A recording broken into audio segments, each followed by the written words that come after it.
Welcome to Family Life Perspectives. This is Dr. Harry Broomfield, Director at Perspectives of Troy Counseling Centers, and your host this week on Family Life Perspectives.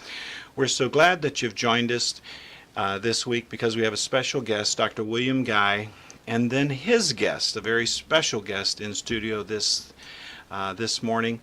And we'd like to turn the program right over to Dr. Guy and his guest and let him introduce the program and the discussion for today. Welcome, Dr. Guy. Well, welcome, and thanks for having me on again. Appreciate that, Dr. Broomfield. Today, what we want to talk about is something called neuromodulation therapies.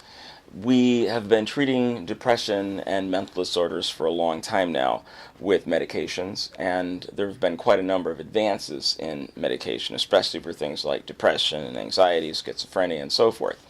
Now, with regard to depression, as common as it is, and it is quite common in industrialized countries, as common as it is, we have a lot of people that still are poorly treated, even with the medications. Either the medications fail, they try themselves on several medicines, and the medicines don't seem to alleviate their symptoms, or they try to go on multiple medications, but they keep having side effects. So the more common side effects are sexual side effects, especially in women, and then you have upset stomach because there are serotonin receptors in the stomach. And when you increase serotonin in the body, it can upset the stomach and result in nausea and vomiting and so forth. Medications have systemic effects. The drug goes throughout your body, and because of that, we are prone to things called side effects. Fortunately, the majority of people aren't so burdened with side effects that they can't take the medicine. But there are some people that fall into the cracks. What do you do? What do we do with those people? Well, recently we've had a number of advances in something called neuromodulation. Neuromodulation is where we somehow electrically stimulate various areas of the brain to get the same benefits or the same effects that we would have gotten with the medicine. And in some cases, and in many cases actually, the neuromodulation techniques for treating certain mental disorders is actually better than the medications with fewer side effects because you don't have those systemic side effects. One of those treatment modalities is called transcranial magnetic stimulation, and TMS for short. In transcranial magnetic stimulation, what we do is we use a high frequency magnetic coil. We put it over the part of the brain called the dorsolateral prefrontal cortex. That coil stimulates that area of the brain. Electricity is generated in that area of the brain, and because of that electricity, it actually stimulates the executive functions of the human mind.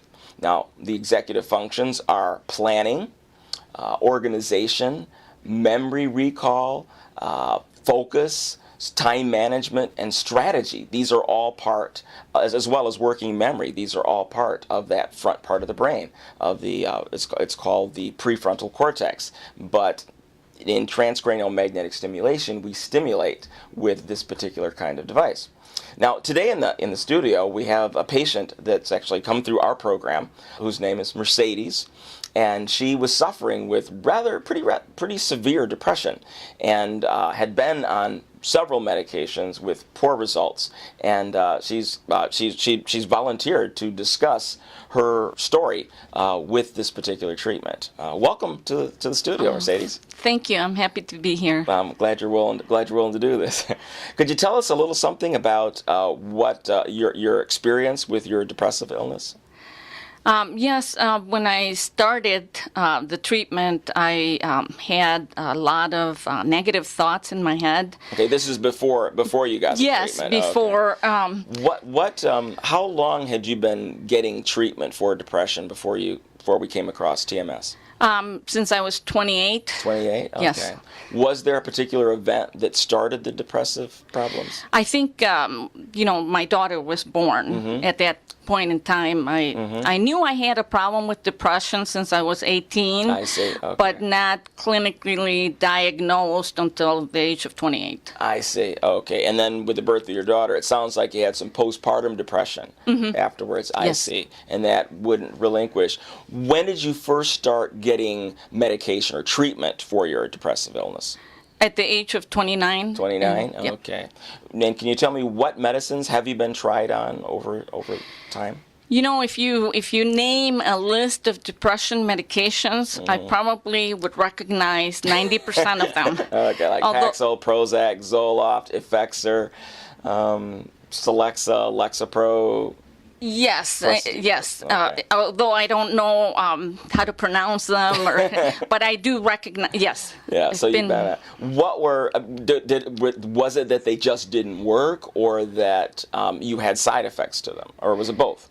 I think both, really. I mean, they work for a certain time, and I have a lot of side effects, like being low energy I see. in the morning and not getting my job done as efficiently as possible. Okay. Yes. All right. That can happen. Yeah. Somnolence, low energy. That can happen. Some people can become very flat, and they don't like that particular side effect too sometimes. So you had these since. So you said you were on medicine. What age did you say you were? I started like 29. 29. Yes. And have you been on medication since then, pretty much continuously? Yes, continuously. Now, on a scale of 1 to 10, with 10 being the best you ever felt, and 1 being the most miserable and depressed you've ever been, where would you say, on average, your mood was when you were just being treated with medications? I think maybe like a 5. A 5? Okay. What we like to hear in my office, what I like to hear is people say, if they're averaging 7 or above, I leave them where they are, because that's normal. That's what people normally describe themselves. 7 or 8, that's fine. That's exactly where we want people. At a 5, that means that there's still some residual depression that needed to be treated. How did your depression affect your work life or your personal life? Wow, quite a bit. I mean, I do the best job that I can, but in a technical field like I am, you have to be. What do you do for a living? I'm a programmer analyst. Okay. So the focus and the problem solving is very important in my field, and I was never able to achieve, what I wanted to achieve. Okay. And also in my personal life, I was, I didn't feel good about myself 50% of the time, so it was very hard for me to be close to my husband. Even though we have closeness, but it just it prevented me from being more closer than I thought I could be. We have to take a break right now, but after the break, we'll come right back and pick up where we left off here. Welcome back to Family Life Perspectives. Dr. Guy and his guest Mercedes discussing transcranial Magnetic stimulation. magnetic stimulation. Dr. Guy, please. Okay. One of the things that TMS does is improve working memory, so we could all use a little of that maybe. Thank you very much. All right, Mercedes, let's go back to your story there. So, as you were describing earlier, your depressive symptoms, they were ongoing for many years, and even with medication, you're pretty much averaging about 5 out of 10, with 10 being the best. So, kind of blah, and it was affecting, your functioning at work and your relationship with your husband to a significant degree to make you want to get something better. So you went in, actually came to our office, and has been treated with TMS, with transcranial magnetic stimulation. How did it feel when you got into the chair? Could you describe subjectively what the experience was like? Yeah, particularly when I started, I felt like my depression was a 2, just because of some incidents that happened at work. Okay. But when I went into the chair, I was looking forward to getting better. I had a lot of hope, and it was, it's not something that is very comfortable, but it's something that you get used to. Okay. I've actually, when we first got the device, I got in it myself to see what it felt like, and it's kind of like a woodpecker just kind of knocking on your head there a little bit. It's 4 seconds on, 26 seconds off, 4 seconds on for about a half an hour per treatment, and it's about 20 treatments altogether. So, but what happens as it's doing its thing there is it's actually stimulating the prefrontal cortex, which again is responsible for those executive functions. That's the part of the brain that allows us to problem solve. By enhancing our ability to problem solve, our own brain's ability to turn off anxiety is enhanced, to turn off depression is enhanced. And that's the principle behind it, at least. What were your experiences with regard to your mood and your thinking as you went through this process? I experienced a lot of normalized emotions. Before I started the treatment, when something bad occurred in my life, I always just said, "Oh my God, I don't know if I'm going to make it through. This is awful." And after the treatment, the first thoughts in my mind were, "Why can't I can overcome this? I am with God."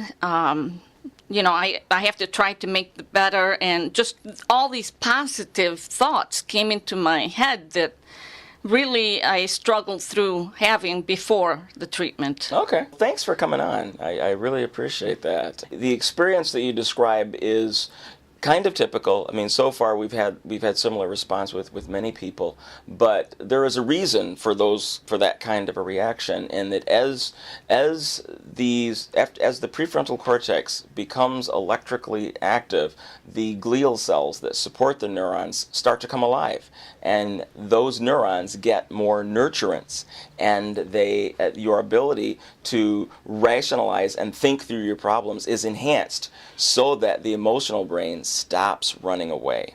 And it stops running away with things. And so before, you were more likely to have your limbic system hyperactive. But with the system, it sounds like it's done a pretty good job at bringing that under control. Dr. Guy, Mercedes, thank you both for being here today. Our time's just evaporated. Dr. Guy, can you be back tomorrow? Yes, thank you. All right, until then.